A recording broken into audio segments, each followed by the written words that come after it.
Bonjour! L'objectif de cette capsule est de vous donner un peu plus d'informations sur le processus d'annexion administrative des paroisses au diocèse de Chicoutimi. En premier lieu, une définition d'annexion administrative ou tout simplement annexion de paroisse, c'est lorsque des paroisses s'annexent à une déjà existante. Je vous donne un exemple fictif, donc paroisse A, B et C, s'annexent à paroisse D. À ce moment-là, pour que l'annexion soit valide, il faut que les paroisses, plutôt les fabriques de paroisses A, B, C, soient dissoutes pour pouvoir s'annexer à la fabrique de la paroisse D. J'ai bien dit que ce sont les fabriques qui sont dissoutes et non pas les communautés. Une fabrique de paroisse, c'est une personne morale. Donc, une personne morale, ça n'a pas de jambes, de bras. C'est une entité juridique, une entité canonique. C'est ceci qui est dissous. Je le répète encore une fois, bien plus souvent qu'autrement, les communautés demeurent, ce ne sont pas les communautés qui sont dissoutes, mais bien les fabriques. Pourquoi on en vient à ce processus d'annexion administrative? C'est que si on recule de quelques mois, au mois de mars 2022, Monseigneur René Gay a promulgué un décret qui, justement, instaurait ce processus d'annexion administrative. Il l'a fait pour une première phase, ce qui veut dire que dans la nuit du 31 décembre au 1er janvier, 35 fabriques de paroisses seront dissoutes et le diocèse de Chicoutimi, au matin du 1er janvier, il y aura en soi 28 fabriques de paroisses. Actuellement, en décembre 2022, le diocèse compte 63 fabriques de paroisses. Au 1er janvier 2023, le diocèse sera constitué de 28 fabriques de paroisses. Quand on parle d'annexion administrative, il faut bien comprendre que ça ne veut pas dire fermeture d'église, ni fermeture de secrétariat ou de presbytère. Tout ça demeure en place. Il n'y a pas de perte d'emploi. Quant au niveau des finances, c'est mon collègue, M. Frédéric Plourde, qui en parlera dans quelques instants dans une seconde capsule. Pourquoi on en arrive à ce phénomène? On pourrait se dire que nos grands-parents n'auraient jamais pu imaginer un tel processus d'annexion administrative. Les temps ont bien changé et beaucoup de raisons nous amènent à passer à ce phénomène d'annexion administrative. Et en premier lieu, c'est pour avoir plus de temps à consacrer à la mission de l'Église. Souvent, on entend cette expression « mission de l'Église » et moi-même, je me demandais qu'est-ce qu'elle voulait dire au juste. La mission de l'Église, on peut la décliner en 3 axes ou en 3 verbes: évangéliser, célébrer et pratiquer des œuvres de charité. On connaît souvent le premier verbe, évangéliser, faire connaître Jésus-Christ. C'est une de ces invitations qu'il nous a données au jour de l'Ascension. Allez, faites des disciples, soyez mes témoins, donc parlez de lui, le faire connaître. Tout ce qui est l'aspect célébré, c'est ce qui concerne les célébrations de toutes sortes. Et la pratique de la charité, la Saint-Vincent de Paul, la pastorale des malades, l'accueil des étrangers. Donc, la mission de l'Église, c'est ceci en résumé, et beaucoup de personnes y participent au nom de leur foi comme baptisés. Donc, au niveau de ce que je devais vous expliquer un peu plus, le processus d'annexion administrative, je le répète, au 1er janvier, une première phase d'annexion administrative de paroisse sera exécutive. Donc, le diocèse sera constitué de 28 paroisses au 1er janvier 2023. Une deuxième phase suivra dans quelques mois pour en arriver au 1er janvier, ou plus tard au 1er janvier 2024, que le diocèse sera constitué d'environ une dizaine de paroisses. Voilà. Merci de m'avoir bien écouté. Bonjour. Isabelle vous a parlé un peu plus de comment ça allait fonctionner au niveau canonique et légal. Moi, je vais vous parler un peu de ce que ça veut dire sur le terrain. Pourquoi on est arrivé à décider de faire ce processus d'annexion administrative? Un des éléments majeurs, c'est nos ressources humaines. Nos ressources humaines permanentes, qu'on parle de prêtres, agents pastoraux laïcs, diacres, qui sont plus impliqués dans les équipes pastorales, les bénévoles mandatés également, mais aussi nos ressources humaines bénévoles qui consiste entre autres nos assemblées de fabrique.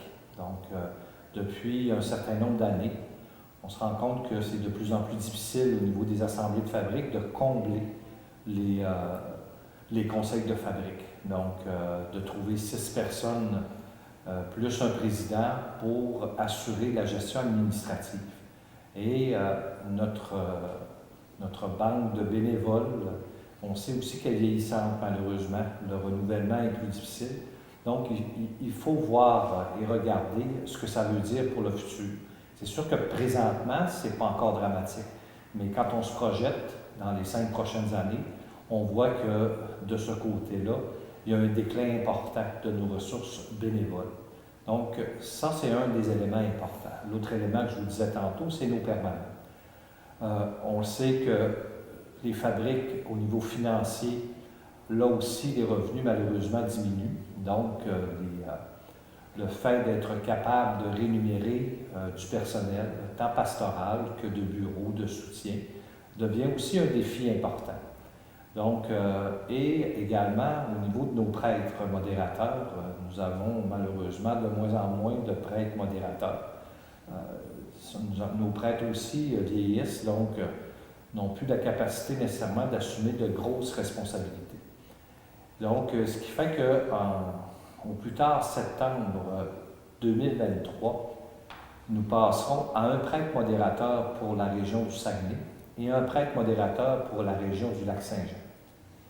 Ce que ça amène au niveau légal, c'est que les prêtres modérateurs dans chacune des unités actuelles, légalement, sont responsables, font partie prenante de l'Assemblée de fabrique. Donc, c'est eux qui répondent devant l'évêque des actions que l'Assemblée de fabrique pose dans son milieu. Donc, vous me voyez venir à un prêtre modérateur par région. Avec le nombre de fabriques actuelles, ça aurait été impensable de demander cette charge de travail-là.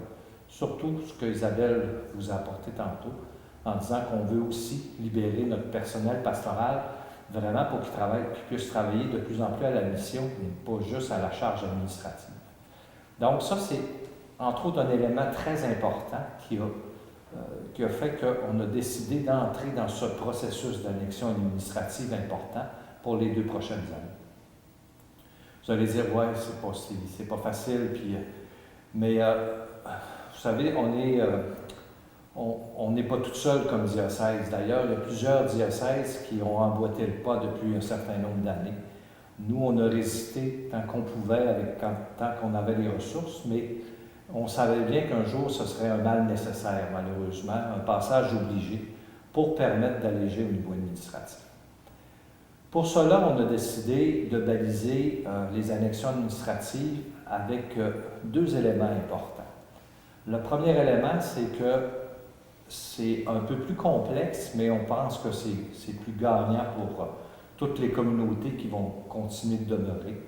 C'est qu'on appelle ça une annexion administrative en séparation.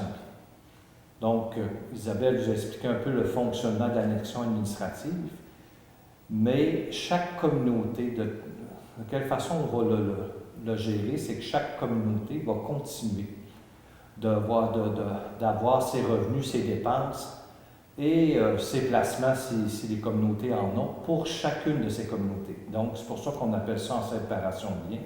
La comptabilité va être séparée dans chacune des communautés, mais centralisée en même temps.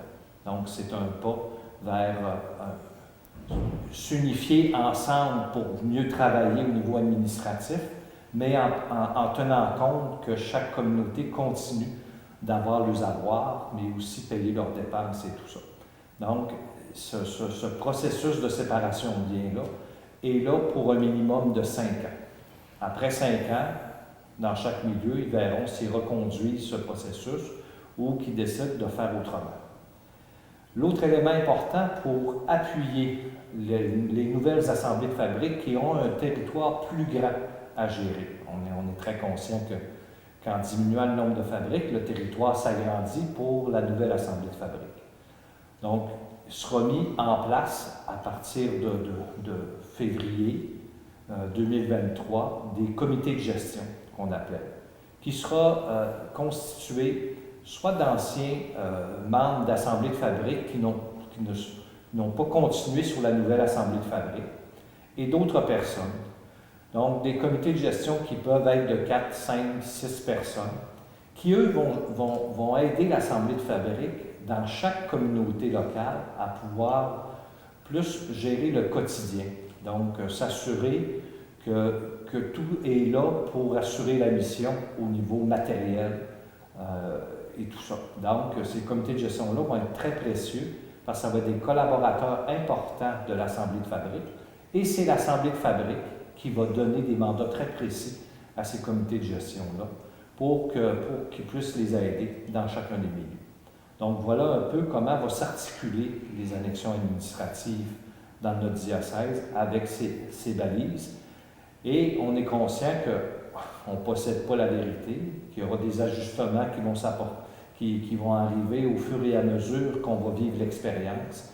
Donc, nous, on va être très à l'écoute de ce qui va se passer pour aider les milieux à s'ajuster pour que ça réponde le mieux possible au but visé, donc d'alléger au niveau de notre personnel pastoral toute cette charge administrative.